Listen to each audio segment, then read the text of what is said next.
what are the metrics that are critical to review? And this certainly goes right with the benchmarking component. So within the financial metrics, there's like 3 things you can look to other than like just the stocks and stuff. You can find it within the balance sheets, the income statements, and cash flows. You can see how the company has done either, like mentioned before, short-term and long-term. For example, for like an income statement, you can see like how much money is truly coming into the company. Are they actually have money that they can use for future opportunities, or is it they have that money but it's going right into the debt that they have accumulated over time, and there's no really growth, they're just plateaued where they're at within those years.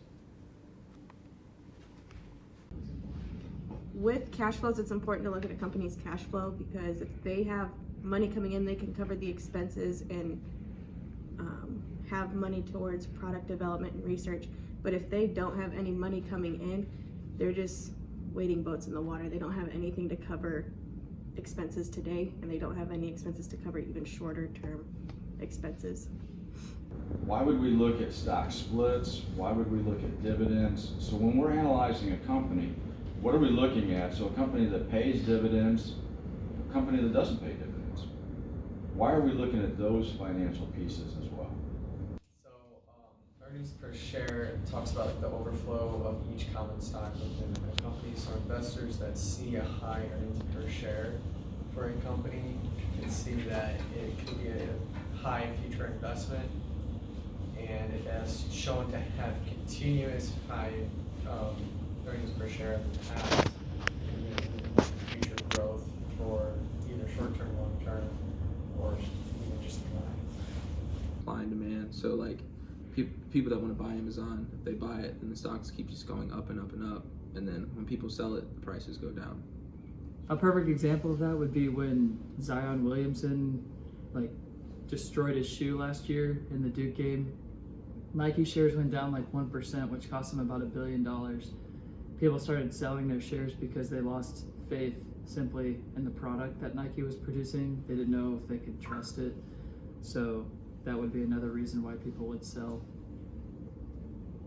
In the market, and the higher the beta, the more volatile it is. So with that being said, it might be riskier to invest in it, and you might want to, if you have a profile of stocks, you might want to diversify them with other stocks, because if you invest all your money into one basket and it doesn't pan out, then you're pretty much out of luck.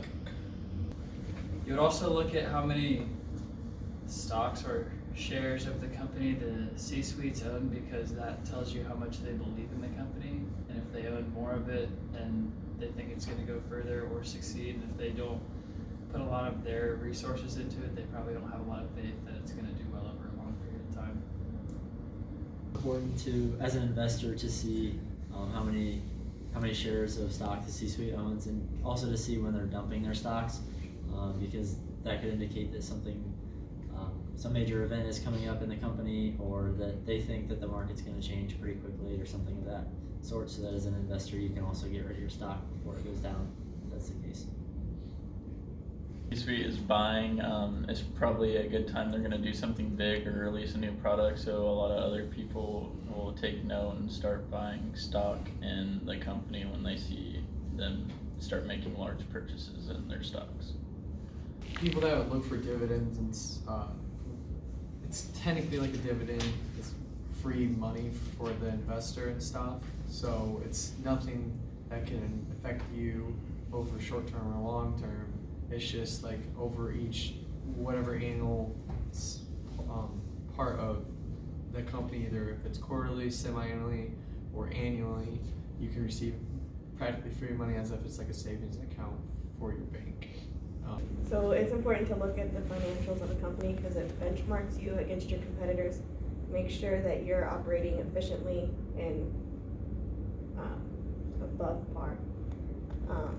With financials, it like concretes your standpoint in the market as well. The top three financials that I would look at for a company would be its gross profit margin, its net profit margin, and the quick ratio.